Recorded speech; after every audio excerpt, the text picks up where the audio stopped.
They tell you a small town forgives you for leaving. What they don't tell you is it also forgives you for coming back.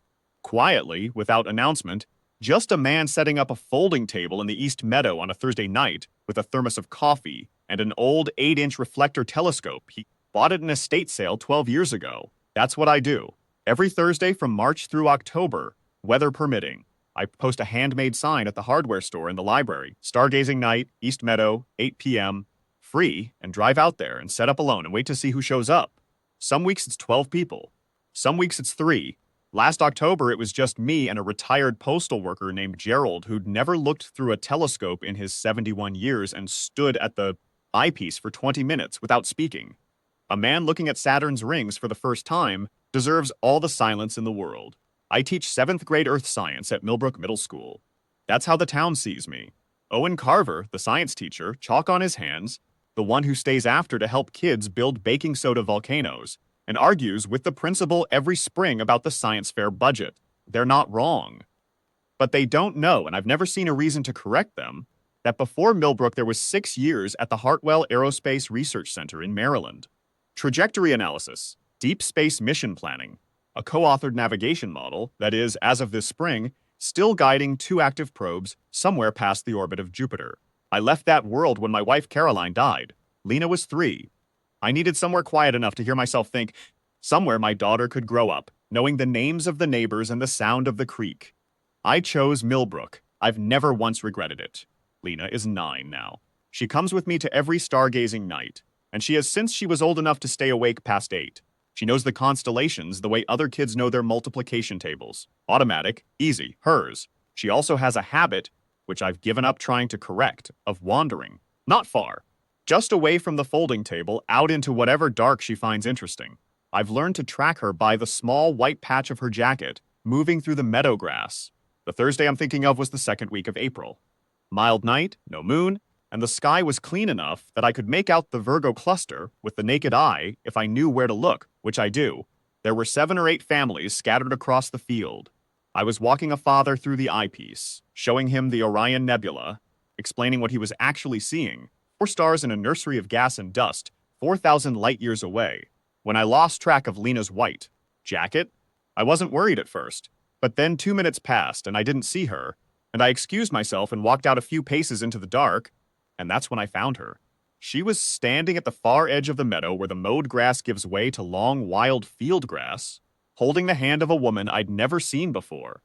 The woman was looking up, not the casual glance-up people do when they're at one of these nights. This was something else, a fixed, concentrated gaze aimed at a specific point in the sky, the way a person looks, when they already know exactly what they're looking for, and are just checking to make sure it's still there. Lena turned and saw me. "Dad," she said, with the complete confidence of a 9-year-old who does not recognize that she has done anything unusual. "This lady knows the stars, too." The woman lowered her eyes. She was somewhere in her early 40s, I guessed, with dark hair pulled back and a jacket that was good quality but had traveled a long way in it. She had the kind of stillness that isn't shyness. It was something more settled than that, like a person who's been alone for a long time and made her peace with it. "I'm sorry," she said. "Your daughter came over on her own. I hope that's all right." "It's fine," I said. "She does this. I'm Owen." "Vera, you're not from Millbrook?" "No, just passing through." She said it the way people say it when they mean it literally, not as a figure of speech, but as a fact about the way they move through the world. Just passing through, here tonight, somewhere else by the weekend. But Lena still had her hand, and I've learned over 9 years that my daughter's instincts about people are better than mine. "We're getting coffee at the diner when this wraps up," I said. "You're welcome to join us." She was going to decline. I could see it. And then Lena squeezed her hand, not to persuade her, just because Lena is Lena, and something shifted in Vera's expression, something small and quick that she didn't quite manage to put away before I saw it. "All right," she said, for a little while. "The diner is called Hester's, and it seats maybe 30 people and smells like coffee and pie crust and has been owned by the same family since 1967. We slid into a booth near the window. Lena ordered hot chocolate and fell asleep against my arm within 15 minutes, which is her standard move, and I covered her with my jacket and kept my voice low. Vera ordered black coffee and held the mug in both hands. She was polite and gave careful, considered answers, but she didn't volunteer anything. Where she was from, what she did, where she was going. She answered the questions I asked, and didn't offer more, and I respected it.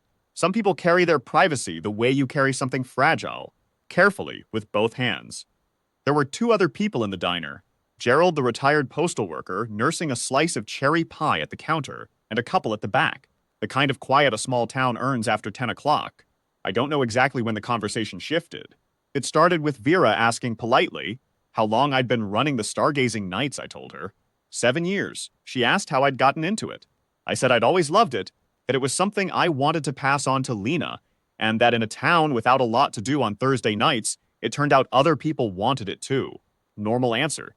The kind of answer the town would expect from its science teacher. And then Gerald turned around from the counter. Gerald, who had not been part of our conversation, who was just sitting there with his pie, and said, Owen knows more about it than he lets on. You worked on a space program, didn't you, Owen? I hadn't ever said it exactly that way. I'd mentioned it to Gerald once a year ago because Gerald had asked what I did before teaching and I'd answered honestly. He'd remembered. Something like that, Isa said. Vera set her mug down. Not dramatically. Just set it down and looked at me. What kind of work? Trajectory analysis. Mission planning. Where? A research center in Maryland. Hartwell. The change in her face was subtle and immediate. Hartwell, she said. You know the Hartwell navigation model? I co-wrote it. The silence that followed was a particular kind, not uncomfortable, but recalibrating. The kind that happens when two people who had assumed they were talking across a significant distance suddenly find themselves much closer together. I've cited that model 4 times, she said. In published work, what's your field? Astrophysics, observational. I was at the Delman Institute in Colorado. I left last year. She paused. I've been in transit since. We looked at each other across the table in the diner that smelled like coffee and pie crust, with my daughter asleep between us, and I understood what she meant by in transit. Not geographically, the other kind. She stayed until the diner closed at midnight. We talked about the navigation model, about the 2 probes still running on it, about her own work, 11 years of observational surveys of faint near-Earth objects, a catalog she'd built that was, she explained without apparent pride, the most comprehensive of its kind in the Western Hemisphere. She'd left the Institute after a funding collapse and been moving since. A week here, 10 days there. She said it plainly, not as complaint. Just, this is what my life is now. I walked her to her car, a dark blue sedan parked at the edge of the meadow. Lena, half asleep on my shoulder, murmured something. What was that? I asked. She should come Thursday, Lena said, eyes still closed. Vera, standing at her car door, heard it. She looked at me. I lifted one shoulder, an honest shrug. Maybe, Vera said. She drove away.